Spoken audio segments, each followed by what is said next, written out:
of Kent is a distant relative of the Russian Tsar through the British royal family. He was a godlike figure to them. So that reverence was very, very powerful. With his German-born wife, the Tsarina Alexandra, they are the perfect royal couple.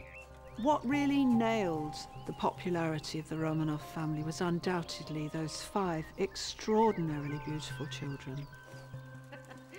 Olga, Tatiana, Maria, and Anastasia are the 4 adored daughters. The youngest child is their son and heir to the throne, Alexei.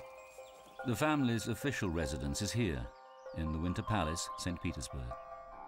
Historian Charlotte Ziepwart has written extensively about the lives of the Romanovs.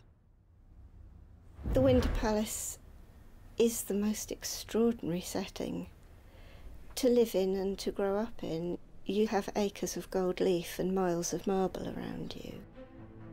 But in stark contrast, by 1914, Russia is in turmoil. Germany declares war. And within a year, approximately 1.5 million Russians are killed or wounded. Andrew Cook is a historian specializing in early 20th century British intelligence. Every failing of the Russian war machine is reflected back on the Russian government, which is actually Nicholas. He is now personally seen as being responsible. As the conflict takes its toll, there is starvation in the cities. Despite reports of growing unrest, the Romanovs are shielded from the discontent brewing outside the charmed life of their palace. In February 1917, after 3 years of war, the Romanovs face mounting hostility. Political agitators seize their chance and trigger the Russian Revolution. It was a combination of real, literal hunger for food, but also a desperate, ongoing desire for democratic freedom. Nicholas is forced to step down from the throne. In a way, it comes as a great relief to him. He was never really a man who relished being a ruler. The Romanovs retreat here, to the Alexander Palace, 27 kilometers south of St. Petersburg. As the provisional government takes control of a country in chaos, the family are placed under house arrest for their own protection. There was extreme Republican feeling out on the streets, and the mob, if given half a chance, would have stormed the palace and would have strung Nicholas and Alexandra up. In October 1917, the Bolshevik Party, led by Vladimir Lenin, seized power. The Bolsheviks are a revolutionary, hardline group who are pathologically and passionately against the aristocracy, and Nicholas in particular. The Tsar and his family are taken to the Bolshevik stronghold of Ekaterinburg in the Urals, over 1,700 kilometers from their home. Nicholas said, "That's about the last place on earth I would want to go to." He said, "I know people there are very against me." This is the heavily guarded house where the family are held as prisoners, under the control of a hard-line commandant, Yakov Yurovsky. Yurovsky was a dedicated revolutionary.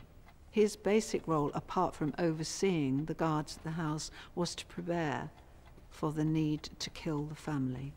He had a duty to the revolution, and he was determined to fulfill it at any price. He could sit down and quite happily engage in conversation when he knew full well within a couple of days he was going to go and murder the family. In a testimony given by Yurovsky after the revolution, he states that around 2 a.m., July the 17th, 1918, guards inform the Romanovs they are being moved to the cellar. Yurovsky's men were gathered in a room nearby, priming and checking their weapons.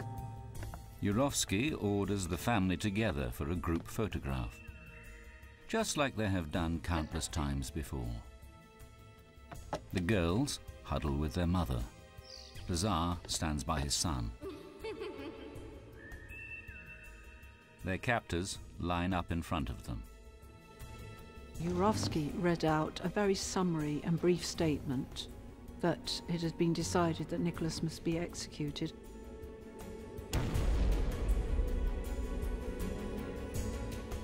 The family are in disbelief.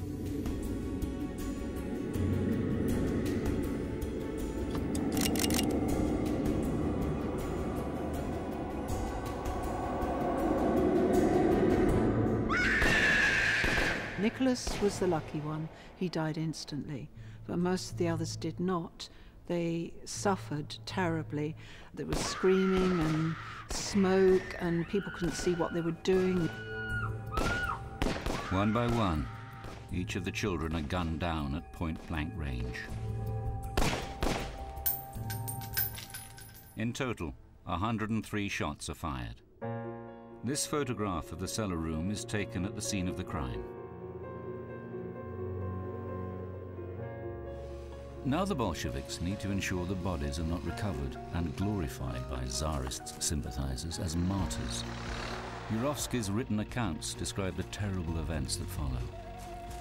To dispose of the remains and leave no trace, the bloodied corpses are taken to remote woods.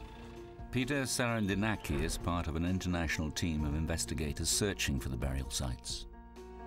Yurovsky gave the order to take the bodies out of the truck and decided right then and there to bury the bodies on a spot. But it is nearly dawn. Yurovsky and his men are afraid they will be spotted. Unceremoniously, the Romanovs are thrown into a pit, covered with acid and set alight. They had this idea that they were going to incinerate the corpses initially out in the forest. Now, had they done their homework? Had they checked how long it actually takes to burn one body in the open air? Depending on the heat, fire needs around 7 hours to consume tissue and fat, leaving the skeleton coated only in a greasy residue of burnt flesh. It is now that a crucial decision is made that for the next 7 decades keeps alive the hope that 2 of the children might have survived. According to the Yurovsky report, they took the 2 smallest sets of remains nearby and started burning those remains. They separated them off from the other pile of bodies. For 80 years, the 2 sites where the Romanovs are supposed to be buried are lost. In 1991, a grave is uncovered in the remote forest near Ekaterinburg.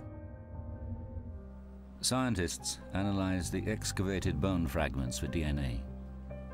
Dr. Michael Coble is a forensic scientist at the Armed Forces Laboratory in Washington, D.C. Our laboratory was involved with the first round of DNA testing. The findings were quite clear. Of those remains, there was a consistent family association between the skeleton believed to be Nicholas, the skeleton believed to be Alexandra, and 3 of their daughters. This is the Paul and Peter Fortress, St. Petersburg. In 1998, 7 years after their bones are exhumed, Tsar Nicholas II and 4 members of his family are interred here. The Romanovs are canonized as saints. Prince Michael of Kent was present at the ceremony. It was a very poignant moment, because that's where the Tsars had always been buried since Peter the Great created the city. A pair of tombs remain unoccupied. For Alexei, the young prince and heir to the throne, and one of the daughters, either Maria or Anastasia. The big mystery was, of course, what happened to the 2 missing children. It was a completely closed story. There was no question of them ever being found. Determined to uncover the truth, year after year, Peter Sarandinaki and his team systematically searched the area around the Tsar's grave, looking for a second burial site. It's a 5-acre open meadow of grass surrounded by a forest on 3 sides, and on the eastern side is all swamp. We scraped off the top roughly 10 centimeters of the soil and to try to level the ground so that the ground penetrating radar would be able to go over it and be able to find anomalies. And we did not find anything. With no sign of 2 buried bodies, rumors emerge that Yurovsky's account of the assassination might be exaggerated.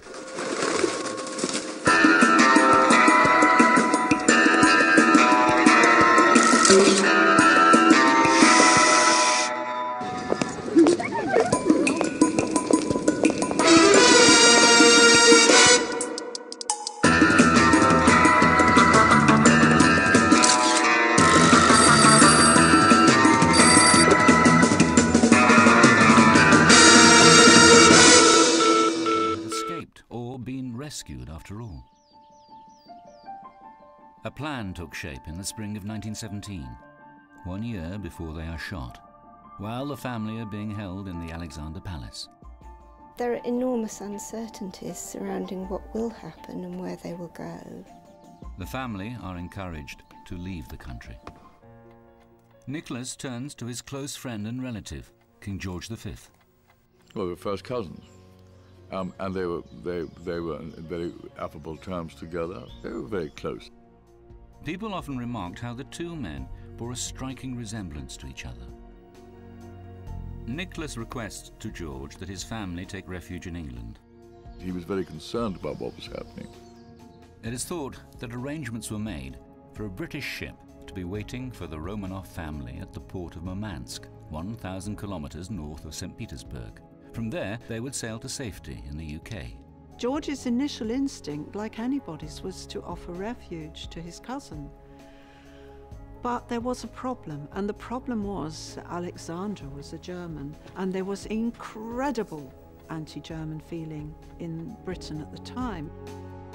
Faced with the prospect of political unrest at home in the UK, King George has no choice and is pressed to withdraw the invitation. It's undeniably the case that he's pulled up the drawbridge and that Nicholas and his family are now stranded in a very hostile environment.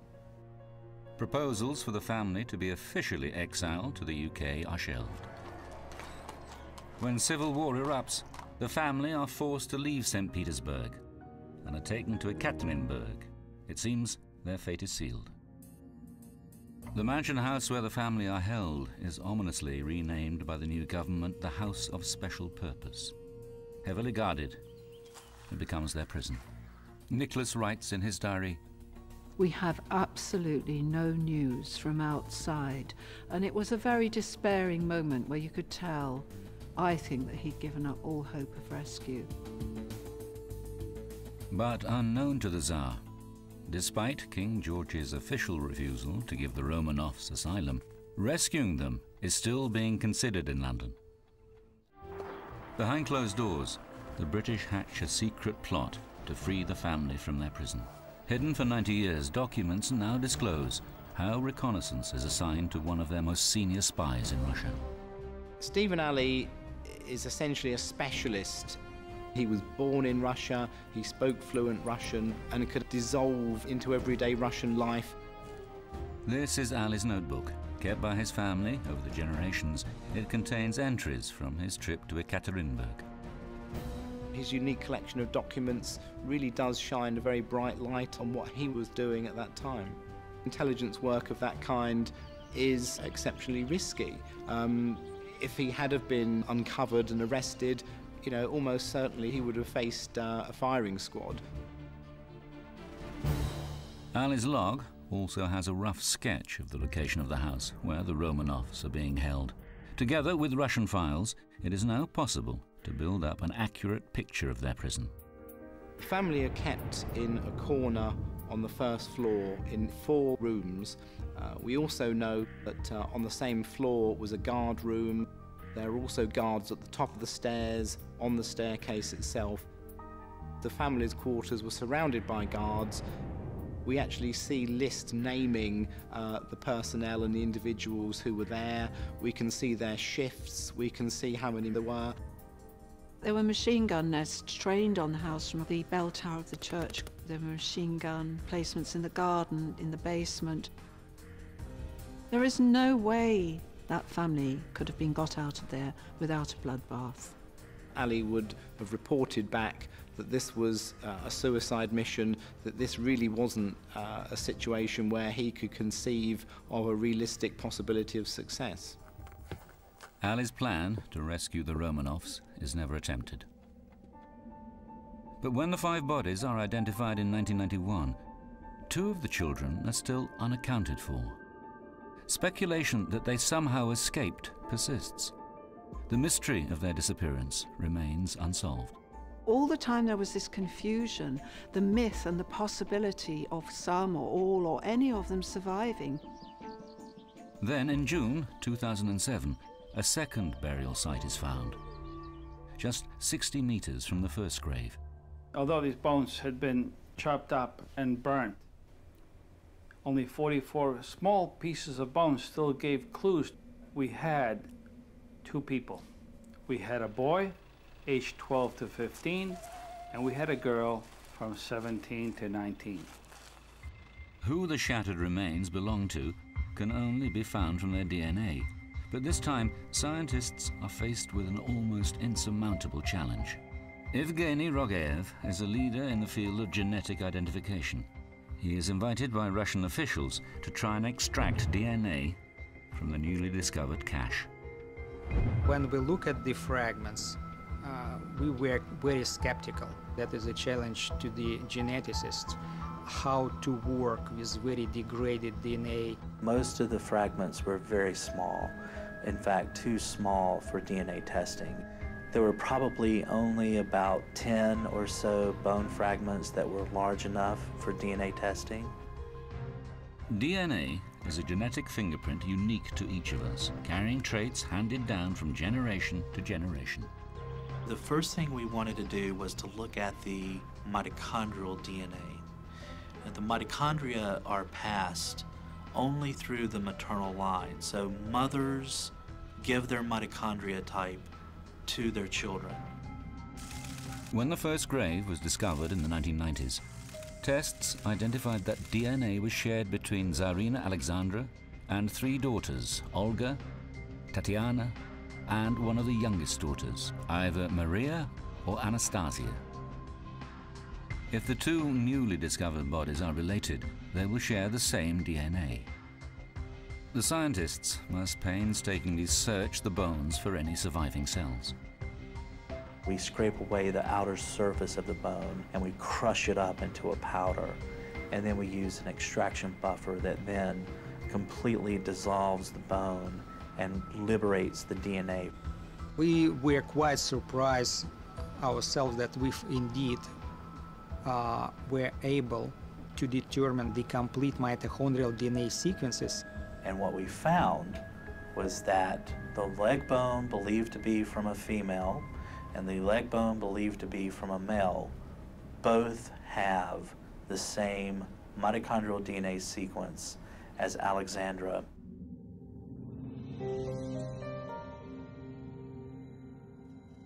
But the work is still far from over. To reach a complete and incontrovertible conclusion, investigators must make a match between these children and their father. For that, a direct comparison is required. But there is only one sample of Tsar Nicholas's DNA from when he was alive that scientists know of. And they also know it was lost decades ago. On May 1891, during his travel to Osaka in Japan, Nicholas Romanov, then heir to the throne, was attacked. Nicholas was bleeding all over his shirt. He was holding the side of his head with his hand to stop the bleeding. The shirt of the Nicholas II with traces of the blood was stored in State Hermitage Museum in St. Petersburg. Once home to the Romanov family, it now houses a collection of over 3 million artifacts. The museum said, we can't find it. We have no idea where it is.